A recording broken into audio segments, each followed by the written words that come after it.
একবার একটি শহরের রেল স্টেশনে একটি ভিখারি থাকত। ওই ভিখারি সেখানে আসা ট্রেনগুলোতে যে সমস্ত যাত্রী বসে থাকতো তাদের কাছে থেকে ভিক্ষা চেয়ে নিজের পেট চালাতো। আর একদিন যখন ওই ভিখারি ভিক্ষা চাইতে যায় তখন সে এক স্যুটবুট পরে থাকা একটি ধনী মানুষকে দেখতে পায়। তখন ওই ভিখারি ভাবে, নিশ্চয়ই এই মানুষটি অনেক বেশি ধনী, আর আমি যদি এর কাছে থেকে ভিক্ষা চাই তাহলে আমাকে নিশ্চয়ই অনেক বেশি টাকা ভিক্ষা দেবে। এরপরে ভিখারি ওই ধনী মানুষটার কাছে গিয়ে ভিক্ষা চাওয়া শুরু করে। কিন্তু ভিখারিকে দেখে ওই ধনী মানুষটি বলে, তুমি কি সবসময় মানুষের কাছে থেকে কেবল চাও? কখনো কি তুমি কাউকে বিনিময়ে কিছু দিয়েছ? এটা শুনে ভিখারি অবাক হয়ে বলল, সাহেব, আমি তো একজন ভিখারি মাত্র। আমি মানুষের কাছে থেকে ভিক্ষা করে নিজের জীবন চালাই। আমার তেমন ক্ষমতা কোথায় যে আমি কাউকে কিছু দিতে পারবো? এরপরে ওই ধনী লোকটি বলল, যেহেতু তুমি কাউকে কোনো কিছু দিতে পারবে না তাহলে তোমারও কারো কাছে থেকে কোনো কিছু চাওয়ার অধিকার নেই। আমি একজন ব্যবসায়ী, আর আমি লেনদেনে বিশ্বাস করি। যদি তোমার কাছে আমাকে দেওয়ার মতো কিছু থাকে তাহলে আমি তার পরিবর্তে তোমাকে কিছু দিতে পারি, আর যদি তুমি আমাকে কিছু দিতে না পারো তাহলে আমিও তোমাকে কোনো কিছুই দিতে পারবো না। এরপরে ওই ধনী লোকটি ট্রেনে উঠে পড়ে এবং সেখান থেকে চলে যায়। এদিকে ভিখারি বসে বসে ওই বিজনেসম্যানের বলা কথাটি ভাবতে থাকে। ভিখারি ভাবে যে আমি এতদিন পর্যন্ত ভিক্ষা করছি, কিন্তু এমন কথা তো আমাকে আজ পর্যন্ত কেউ বলেনি। যদিও ওই বিজনেসম্যান খারাপ কিছু বলেনি। সত্যিই তো আমি যদি কাউকে কোনো কিছু দিতে না পারি তাহলে আমি কি করে অন্য মানুষের কাছে থেকে চাইতে পারি? আর এরপরে ওই ভিখারি ভাবে, হয়তো এই কারণেই মানুষজন আমাকে বেশি টাকা দিতে চায় না, কারণ ভিক্ষার পরিবর্তে আমি কোনো মানুষকেই কোনো কিছু দিতে পারি না। এরপরে ভিখারি ভাবে, আমি তো একজন ভিখারি মাত্র, আমি অন্য একটি মানুষকে কি বা দিতে পারি? কিন্তু এই কথাটাও সত্যি, আমি আর কতদিন একটি মানুষকে কোনো কিছু না দিয়ে কেবল মানুষের কাছে চাইতে থাকব? আর সবশেষে ভিখারি সিদ্ধান্ত নেয়, আজকের পরে যে মানুষই তাকে ভিক্ষা দেবে ওই ভিখারি তাকে তার পরিবর্তে কিছু না কিছু অবশ্যই দেবে। কিন্তু এখন ভিখারির মাথায় শুধু এই কথাটা চলছিল, ভিক্ষার পরিবর্তে সে অন্যদের কি দিতে পারে। আর এই কথাটা চিন্তা করতে করতে 2 দিন পার হয়ে যায়। ওই 2 দিন পর্যন্ত ভিখারি কোনো রকমের ভিক্ষাও করেনি। তৃতীয় দিন যখন ওই ভিখারি স্টেশনে বসেছিল তখন সে স্টেশনের ওপারে থাকা কিছু ফুল গাছ দেখতে পায়, যে গাছগুলোতে অনেক ফুল ফুটেছিল।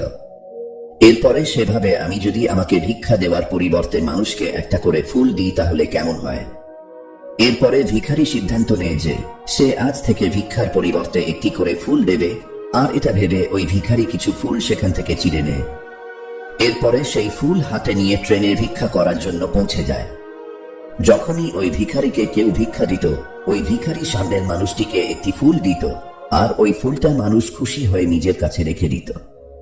এখন ভিখারি প্রতিদিন ফুল ছিঁড়ে নিয়ে আসতো, আর যাদের কাছে থেকে ভিক্ষা নিত তাদেরকে একটা করে ফুল দিয়ে দিত। আর কিছুদিনের মধ্যেই ওই ভিখারি এটা দেখতে পায় যে এখন তাকে অনেক বেশি মানুষ ভিক্ষা দেওয়া শুরু করেছে। যতক্ষণ পর্যন্ত তার কাছে ফুল থাকতো ততক্ষণ পর্যন্ত মানুষ তাকে বেশি বেশি ভিক্ষা দিত, কিন্তু যখনই ফুল শেষ হয়ে যেত তখন তাকে আর কেউ তেমন ভিক্ষা দিত না।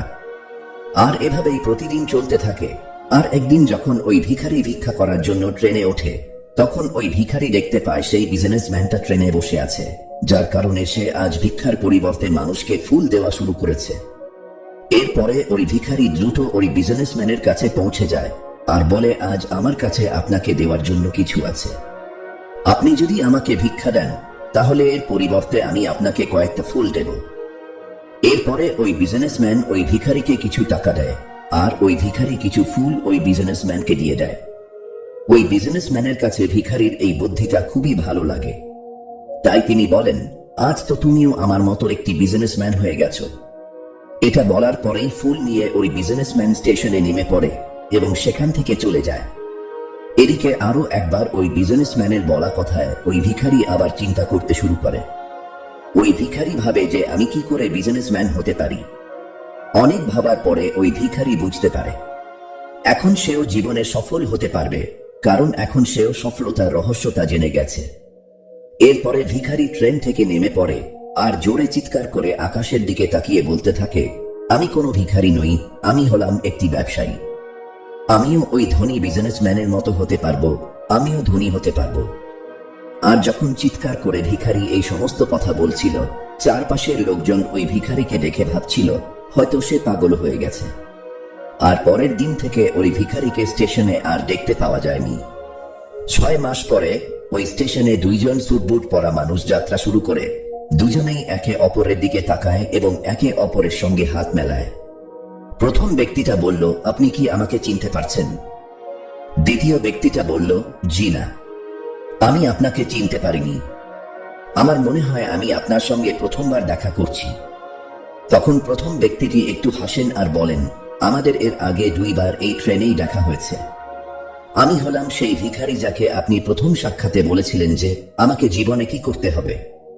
আর দ্বিতীয়বার যখন দেখা হয়েছিল তখন আপনি আমাকে বলেছিলেন যে আমি আসলে কে।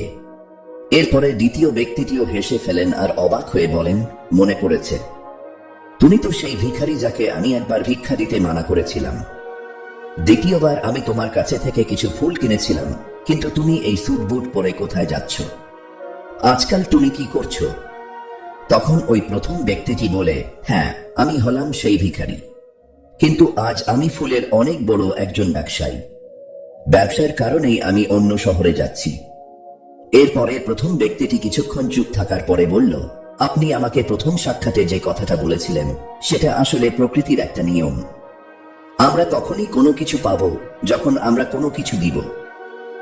আমি এটা খুব ভালোভাবে অনুভব করতে পেরেছিলাম, কিন্তু তারপরেও আমি সব সময় নিজেকে ভিখারি মনে করতাম। আর এর বাইরে আমি কখনোই কোনো কিছু চিন্তা করিনি। কিন্তু দ্বিতীয়বার যখন আপনার সঙ্গে আমার দেখা হয় তখন আপনি আমাকে বলেছিলেন আমিও একজন বিজনেসম্যান হয়ে গেছি। আর তখন আমি এটা বুঝে নিয়েছিলাম যে মানুষ আমাকে এত বেশি ভিক্ষা কেন দিচ্ছে। কারণ তারা আমাকে ভিক্ষা দিচ্ছিল না, বরং তারা ওই ফুলের মূল্য দিচ্ছিল। প্রতিটা মানুষ আমার ফুল কিনে নিচ্ছিল, কারণ এর থেকে সস্তায় তারা অন্য কোথাও ফুল পাবে না। যদিও আমি মানুষের চোখে একটি ছোট ব্যবসায়ী ছিলাম, কিন্তু নিজের চোখে তখনও একটি ভিখারি ছিলাম। আর আপনার বলার পরেই আমি বুঝতে পারি যে আমিও একজন ছোট ব্যবসায়ী। এরপরে আমার জমানো টাকা দিয়ে আমি অনেক ফুল কিনে নিই আর ফুলের ব্যবসা করা শুরু করে দিই।